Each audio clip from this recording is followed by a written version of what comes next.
안녕하십니까. 조금 전에 소개받은 이나임시티 이연근이라고 합니다. 제가 오늘 말씀드릴 내용들은 협동 로봇을 중심으로 해서 산업 현장에서의 스마트 팩토리화에 대한 테마로 말씀을 좀 드리려고 합니다. 스마트 팩토리라는 말들이 나온 지는 벌써 엄청나게 오래되었죠. 그런데 이제 대기업이나 이런 기업들 같은 경우는 이미 이전에 어느 정도 스마트 팩토리화 되어 있는 상황이고, 저희가 이제 지금 보는 관점은 국내 중소기업들에 대한 부분들을 좀 포커싱을 하고 있습니다. 그래서 중소기업들도 대표님들 다 보시면 스마트 팩토리에 대한 부분들의 필요성이나 이런 부분들을 충분히 인식들은 하고 계십니다. 근데 문제는 뭐냐면 현실과 돌아가고 있는 전체적인 흐름하고는 아직 괴리되는 부분들이 상당히 많다고 볼 수가 있겠습니다. 그 부분에 있어서 제일 키워드라고 할 수 있는 것들은 현장의 공정 자동화와 그 과정에 있는 데이터들을 우리가 게더링을 할 수 있느냐 없느냐가 굉장히 중요한 팩터라고 저는 생각을 하는데, 그런 부분들이 이제 중소기업에선 어떤 형태로 가야 될 것인가라는 부분들을 간단하지만 그 협동 로봇을 중심으로 해서 한번 설명을 드리려고 합니다. 스마트 팩토리 넘기는 게 이 챕터 넘기는 게 간단하게 잘 아시는 내용이지만 저희가 네 가지 이제 스마트 팩토리란 어떤 것이고, 그리고 스마트 팩토리에서의 유연성과 지능화, 연결성에 대한 부분들, 이 네 가지 테마를 가지고 간단하게 좀 설명을 드리도록 하겠습니다. 먼저 기존에 많이 이미 관심을 갖고 계시던 분들은 이미 알고 계신 그런 내용이 될 수가 있겠죠. 지금까지는 사실은 어느 정도 그 볼륨이 있는 기업들은 이미 스마트 팩토리화로 진척이 되고 있는 상황이라고 보시면 되겠는데, 기업의 숫자와 중소기업의 숫자의 비율을 한번 보시면 알겠지만 엄청나게 많은 기업들이 아직까지도 이 생산 자동화 정도 수준에 머물러 있다고 보시면 될 것 같습니다. 실제로 저희가 이런 스마트 팩토리화 구축을 위해서 현장에 가서 상담을 하고 미팅을 하는 과정에서 보면은 그 스마트 팩토리화보다는 생산 쪽에 포커싱이 되어 가지고 이슈가 되는 경우가 대부분이라고 볼 수가 있겠습니다. 근데 이제 문제는 잘 아시겠지만 최근에 고령화라든가 저출산 관계, 이런 여러 가지 문제들로 인해서 현장에 일할 수 있는 그런 인력들이 굉장히 많이 부족한 상황이라고 볼 수가 있겠습니다. 그래서 대기업들이야 젊은 청년들의 지원이나 이런 것들이 굉장히 많지만, 중소기업은 지금 가면 보통 공장의 평균 연령이 50대 이상, 60대 이렇습니다. 그러다 보니 자동화에 대한 부분들이 이슈화가 될 수밖에 없고, 스마트 팩토리에 대한 부분, 연결에 대한 부분들은 다들 잘 아시겠지만 코스트 문제가 되면서 투자에 대한 부분들이 굉장히 미약한 그런 상황이라고 보시면 되겠습니다. 결국 스마트 팩토리와 생산 자동화의 차이점이라고 한다면, 생산 자동화는 공정 단위의 시간 단위에 얼마나 많은 생산을 할 것인가라는 컨셉으로 접근을 한다고 하면은, 스마트 팩토리는 공정뿐만 아니라 제품 생산 환경 내지는 작업자로부터 얻어지는 빅데이터를 기준으로 해서 이후에 완제품 생산까지, 그리고 다시 어떤 제품을 개발할 것인가까지의 이런 모든 프로세서를 전체적으로 통칭해서 아울러서 갈 수 있는 것이 이제 스마트 팩토리라고 할 수 있다고 보겠습니다. 스마트 팩토리는 보통 그렇습니다. 제일 세 가지를 저희가 좀 관점에서는 좀 보고 있는데, 데이터에 대한 부분들을 수집하고, 그리고 다품 좋은 복합 생산에 적합한 유연성을 갖춘 시스템이다라고 간단하게 저희는 정리를 합니다. 이 컨셉은 아마 대기업이나 중견기업, 중소기업에 따라 조금은 다른 컨셉을 가져갈 수 있는데, 저는 오늘 중소기업에 대한 부분들 좀 포커싱을 해서 이 주제를 좀 잡았기 때문에 좀 더 폭은 좀 좁을 수가 있겠습니다. 일단 제일 중요한 부분들은 이제 유연성입니다. 그러니까 예를 들면 이런 것이죠. 보통 대기업이나 이런 대량 생산을 하는 쪽 같은 경우는 한 가지 제품을 오랜 기간 계속 대량 생산을 하는 공정을 가지고 있죠. 반면에 중소기업들 같은 경우는 자기가 기획해서 자기가 생산하는 그런 제품들보다는 대기업과 연관된 제품들을 생산하는 케이스들이 굉장히 많습니다. 그러다 보니까 부품의 종류나 형상이나 어떤 조건이 바뀌게 되면 그 부분에 대해서 어떻게 대응할 것인가 굉장히 문제가 됩니다. 중소기업들이 실제로 투자하는 데 무리가 있는 것, 자동화 투자에 무리가 된다라고 판단하는 이유 중에 하나가 제품이 바뀌면 공정에 대한 유연성이 없다 그러면 다시 투자를 또 해야 되는 상황이 된다라는 것이죠. 그래서 그런 부분들, 그런 유연성이 있는 그런 생산 체계를 갖는 것들이 굉장히 중요한 팩터 중에 하나가 되겠습니다. 다음에 이제 지능성인데, 이것은 조금은 이제 추상적인 개념이긴 한데, 실제로 과거의 데이터를 쭉 보면서 대량 생산한다고 한다면 과거의 데이터를 보면서 어떤 것이 우리가 이후에 어떤 제품으로 가야 될 것인가라는 데이터를 얻어서 이제 그런 부분들을 일부 판단하는 부분인데, 이 부분은 아직까지는 전체적인 그 중소기업에서 이루어지지 않고 있는 그런 부분이라고 생각이 되고요. 뭐 잘 아시겠지만 이제 뭐 MES니 이런 그런 것들이 최근에 스마트 팩토리가 이슈가 되면서 굉장히 많이 지원 사업이나 이런 것으로 이루어져 왔습니다. 실제로 스마트 팩토리 지원 사업하면 대부분 90 몇 % 이상이 이 MES나 이런 소프트웨어적인 지원들만 이루어져 왔습니다. 근데 실제로 현장에서 적용을 시켜가지고 그것에 대한 아웃풋이 나오고 있는 회사들은 실제로는 애석하게도 많지는 않습니다. 투자 대비 효율이 굉장히 많이 떨어지고 있는 상황이죠. 거기에 있어서의 제일 문제점은 뭐냐면 현장에 대한 공정과 그리고 프로세스에 대한 이해가 되어져야 되고, 그것에 맞춰서 MES가 설계가 되어져야 함에도 불구하고 사실은 정형화된 MES를 적용시키고 정형화된 MES의 공정 라인을 갖다가 억지로 맞추는 경향들이 있다 보니 결과물에 대한 부분들이 우리가 원치 않는, 그리고 결과는 나왔으나 그것이 도움이 되지 않는 결과물이 되는 경우들도 굉장히 많은 그런 케이스로서 볼 수가 있었습니다. 그래서 그런 부분들이 이제 제일 그 MES의 한계라고 보여집니다. 그래서 그런 부분들이 이제 이 중소기업 같은 경우는 MES를 실제로 구축을 한다고 해도 효용 가치가 굉장히 떨어지는 그런 결과들을 저희가 많이 봐왔습니다. 그 다음에 이제 마지막으로는 연결성에 대한 부분인데, 이것은 제가 좀 전에 앞에 이제 설명하시는 연사분들 이야기를 들어보니까 굉장히 중요한 포커스인데, 저희도 이것도 마찬가지로 스마트 팩토리에서 굉장히 중요한 요소라고 생각을 합니다. 결국은 이전에 그 예를 들어서 생산 관리다 뭐 이런 개념의 것들이라고 한다면 생산량, 그리고 뭐 얼마나 투입되었느냐 뭐 이런 관점으로서 봤다고 한다면, 스마트 팩토리와는 사실은 모든 것들이 데이터화되어야 됩니다. 그래서 필드에 있는 라인의 컨디션이라든가 뭐 이런 것들이, 라인의 환경이라든가 이런 것들이 컨디션이 모두 데이터화되어야 되기 때문에 그런 부분들은 결국은 연결성, 커넥티비티라고 생각이 됩니다. 그래서 뭐 현장의 센서라든가 아니면 어떤 조건에 대한 모든 것들이 이제 게더링이 되어서 그걸 베이스로 뭔가 판단할 수 있도록 하는 그런 구조를 갖는 것들, 그것이 이제 스마트 팩토리에 있어서 가장 중요한 포커스라고 생각이 됩니다. 그래서 한 요 세 가지 정도를 지금 저는 중요한 포인트라고 생각이 되고요. 그래서 이제 결과적으로 보면 최종적으로는 그렇습니다. 그 스마트 팩토리, 특히 중소기업에 있어서는 뭐 소품종 다량 생산에 대한 컨셉이라기보다는 다품종 복합 생산에 대한 부분들을 대응할 수 있는 그런 공정이 구현되는 것들이 스마트 중소기업에 있어서의 포커스, 스마트 팩토리의 포커스라고 판단이 됩니다. 그래서 이런 부분들을 이제 베이스로 저희가 여기 뒷부분에 협동 로봇을 가지고 적용한 사례와 그 다음에 3D 비전 그리고 스마트 센서, 이 세 가지 정도의 예를 가지고 간단하게 좀 설명을 드려보도록 하겠습니다. 지금 이제 로봇에 대한 부분, 저는 이제 협동 로봇에 대한 부분들을 이제 제일 중심으로 좀 설명을 드리려고 하는데요. 실제로 그 우리나라 같은 경우가 로봇 밀도가 세계 1위입니다. 잘 아시겠지만 그 로봇 밀도라고 하는 건 뭐냐면 제조인원 1만 명당 적용돼 있는 로봇이 몇 대냐 이런 개념입니다.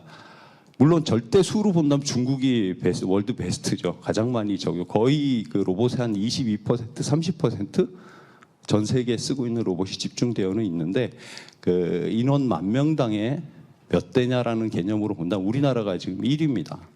그래서 10,000명당 약 930대 정도가 저희가 국내에 적용되어 있어요. 2위가 싱가포르 600대 정도가 됩니다. 그리고 이제 3위가 일본 정도가 되겠습니다. 거의도 한 390여 대. 생각보다 일본이 그렇게 많지는 않습니다. 그 다음이 이제 뭐 독일 이런 순으로 되어 있는데, 자 그러면 우리나라가 왜 이렇게 많은 로봇 적용 대수를 가지고 있느냐? 저희 산업 구조를 보시면 한국을 끌어가는 산업 구조 두 가지가 있죠. 주요 산업이 자동차 산업 하나하고 그다음에 전자 산업 하나가 있습니다. 잘 아시겠지만 자동차 산업에 보시면 아마 TV 영상이든 여러 가지 영상 미디어에서 보셔서 아시겠지만 용접하는 로봇이라든가 엄청나게 많이 적용이 되고 있죠. 제가 이 말씀을 왜 드리냐 하면 실제로 로봇은 많이 사용되고 있는데 대부분 대기업 대량 생산하는 쪽에 적용이 되어 있죠.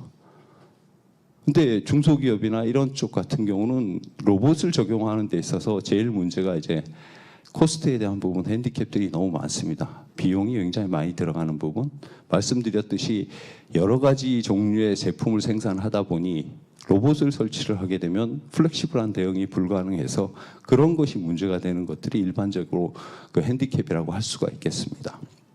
그래서 최근에 이제 기술 발달이나 뭐 저출산, 고령화 뭐 이런 이야기가 쭉 나오면서 인구 구조가 좀 많이 바뀌었죠. 그다음에 산업 구조도 디지털화 많이 되어 가면서 이제 급격하게 사회적 변화가 이루어다 보니까 결국은 사람에 대한 현장에서 사람이 할 수 있는 범위들, 인력들이 굉장히 많이 제한되어지고 있습니다.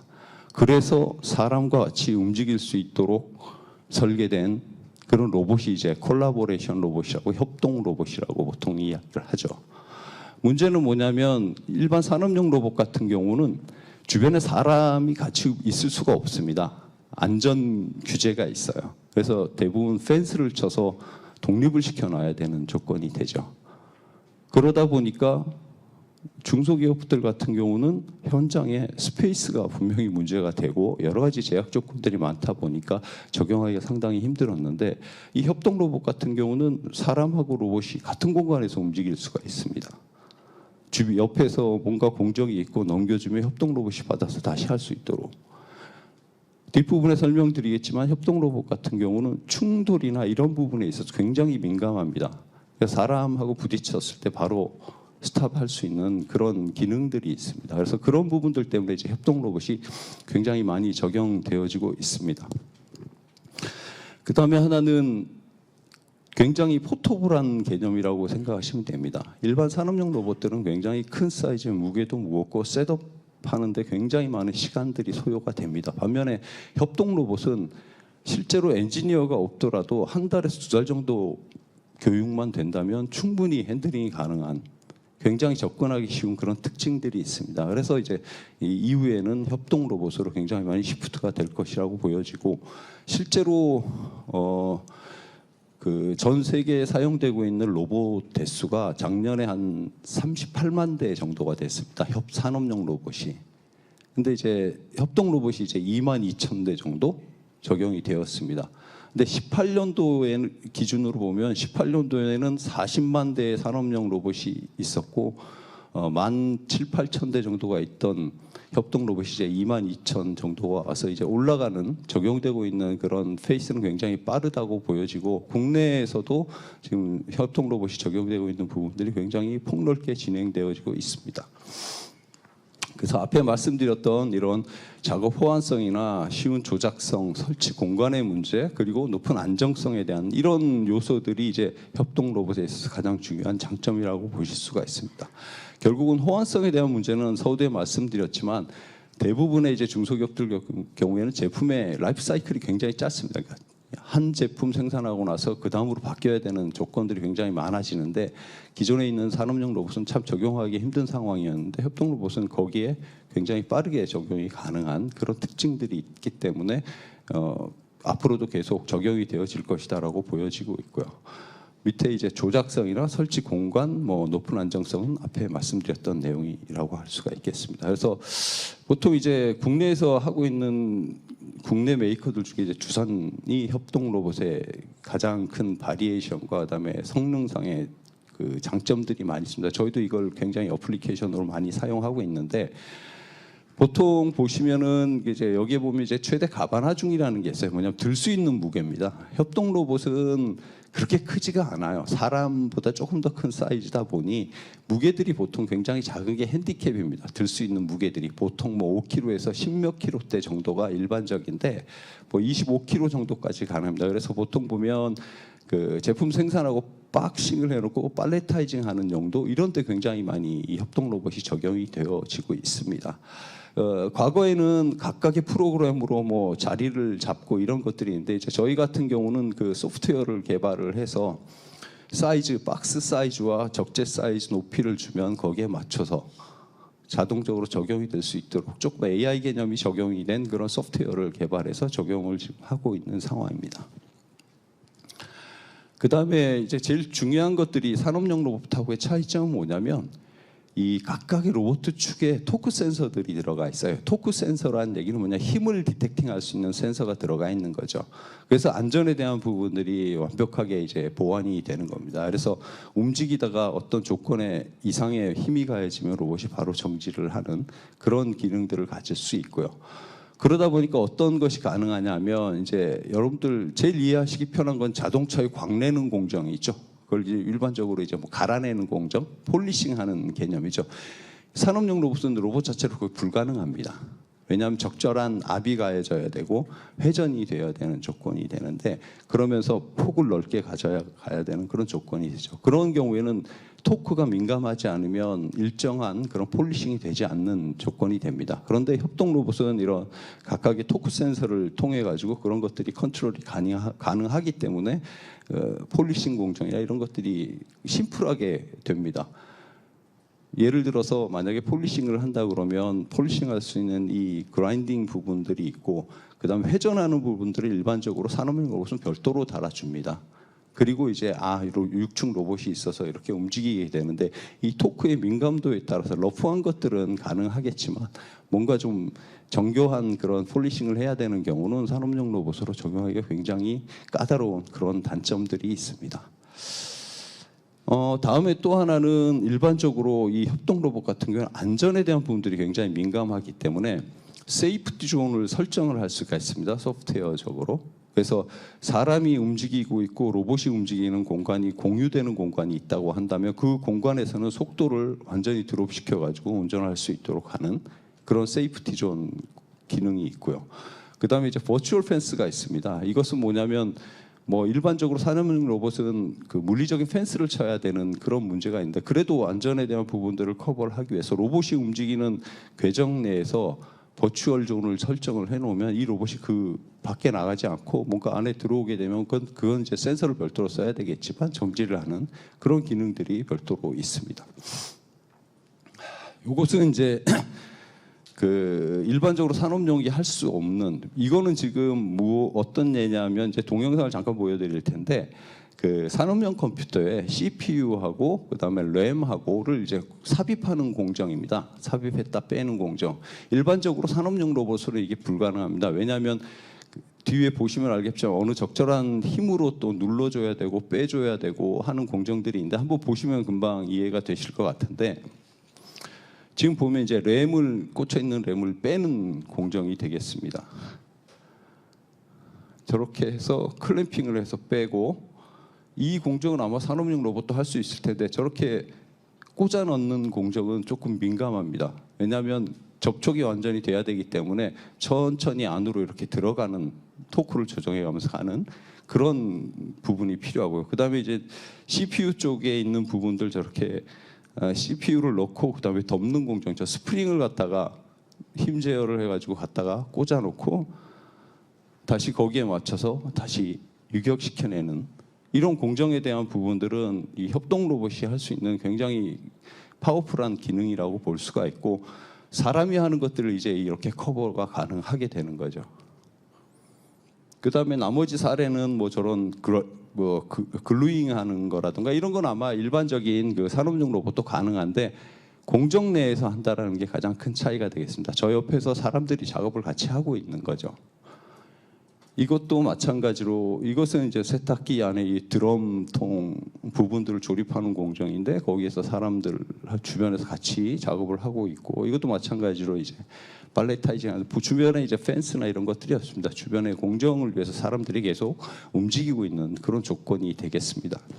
이것은 볼팅하는 공정이죠. 마찬가지로 주변에 보시면 알겠지만 작업자들이 같이 움직이고 있습니다. 산업용 로봇으로는 할 수가 없는 공정이 되겠죠.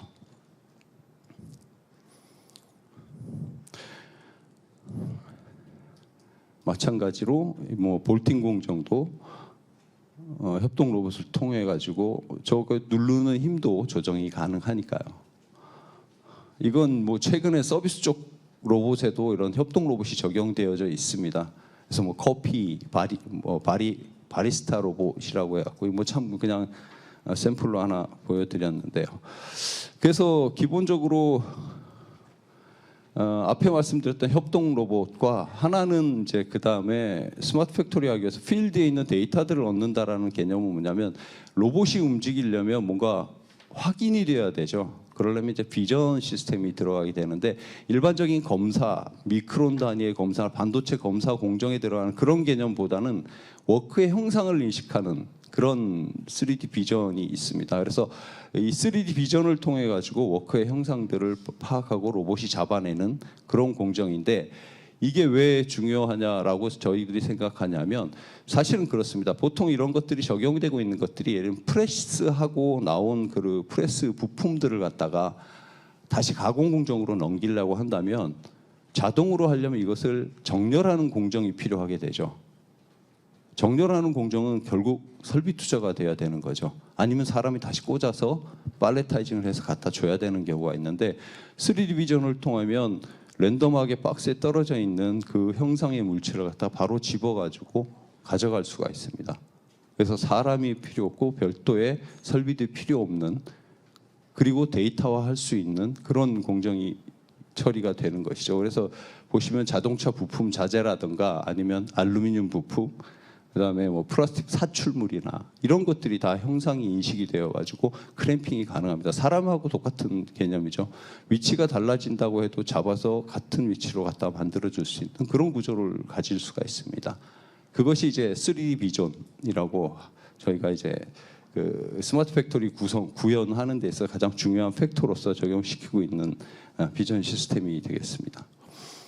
그다음에 이제 마지막으로 이제 스마트 센서가 되겠습니다. 보통 일반적으로 아마 앞 시간에 이제 말씀하신 강연자분께서 비슷한 이야기를 하셨던 것 같은데 제일 중요한 거는 운영하는 시스템도 시스템인데 필드에서 예를 들면 그렇습니다. 중소기업들 같은 경우는 라인을 바꾸거나 이러질 않습니다.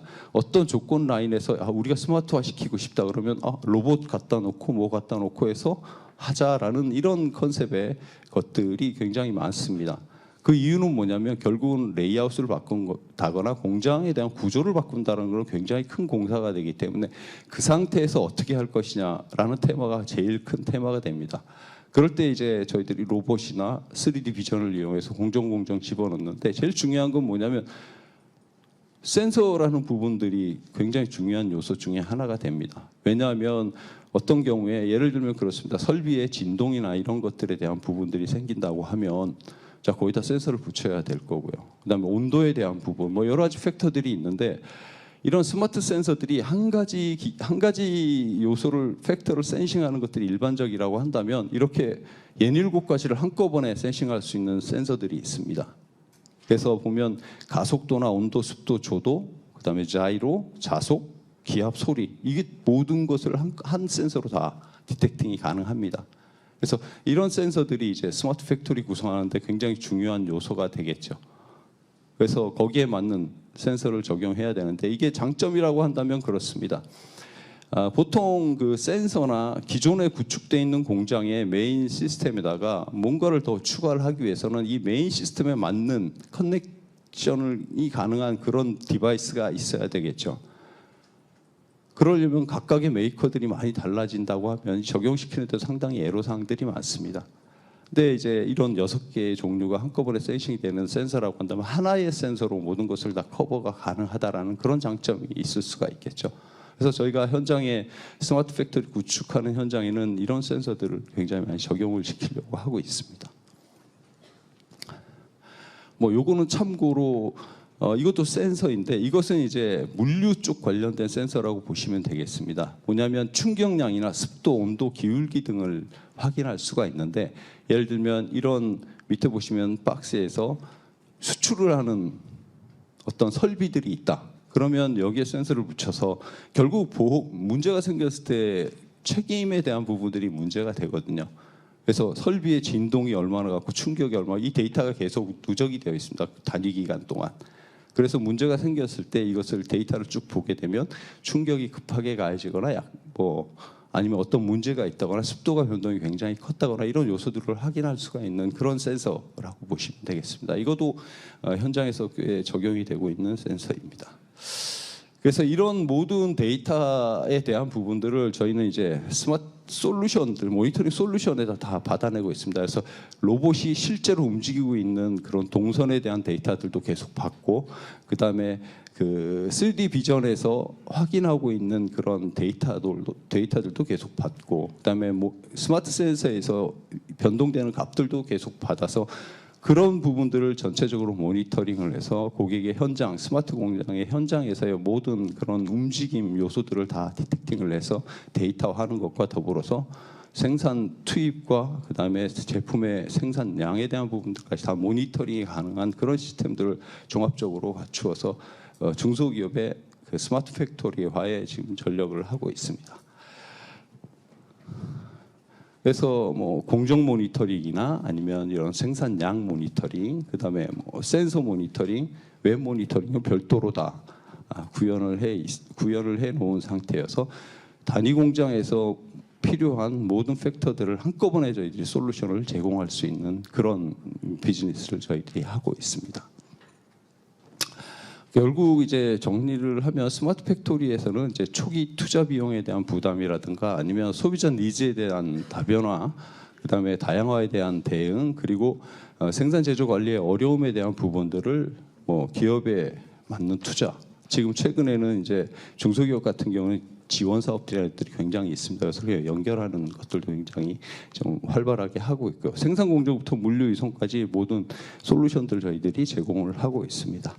그리고 빅데이터를 활용해 갖고 설비 운용에 대한 효율성을 좀 증가할 수 있도록 저희들이 데이터화하는 그런 것들까지를 포함해서 토탈 중소기업의 스마트 팩토리에 대한 그 솔루션들을 저희가 제공을 하고 있습니다. 그래서 이외에 관련되어 있는 부분들이 있으시면 연락을 주시면 데이터하고 같이 상담을 할 수 있도록 하겠습니다. 네, 이상입니다. 감사합니다. 네, 이영도 상무님 발표 감사드립니다.